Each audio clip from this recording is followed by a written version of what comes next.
Another way in which we can glorify Allah is that we say Subhanallahi Wa Bihamdihi. Glory be to Allah and praise is to Him. Meaning, I glorify Allah, and along with that, I also praise Allah. And these words, we learn in a hadith that these are words that Allah subhanahu wa ta'ala has chosen for His angels, meaning these are the words that angels say. And this speech is the best speech. It is the most virtuous speech that you say Subhanallahi Wa Bihamdihi. And when you say Subhanallahi Wa Bihamdihi, what are you doing? You're doing two things.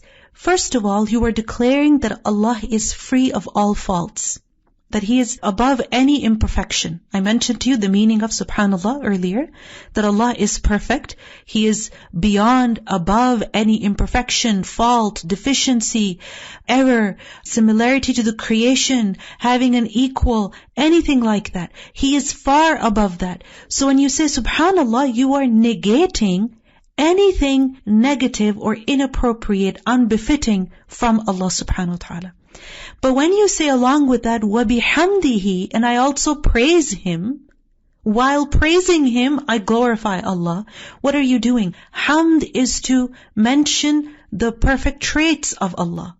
So now you are affirming the most perfect traits of Allah. So this is complete and perfect praise. That on the one hand, you negate anything negative, anything inappropriate, anything unbefitting. And on the other hand, you affirm those things, those traits which are befitting, which are appropriate, which Allah is worthy of. So this is perfect praise, and this is real tawheed. That yes, our Lord is free of any fault, and He is perfectly good. He is all good. So Subhanallahi Wa Bihamdihi. Subhanallahi Wa Bihamdihi. You see, sometimes there are some negative thoughts that we may have about Allah. At those times, say Subhanallahi Wa Bihamdihi.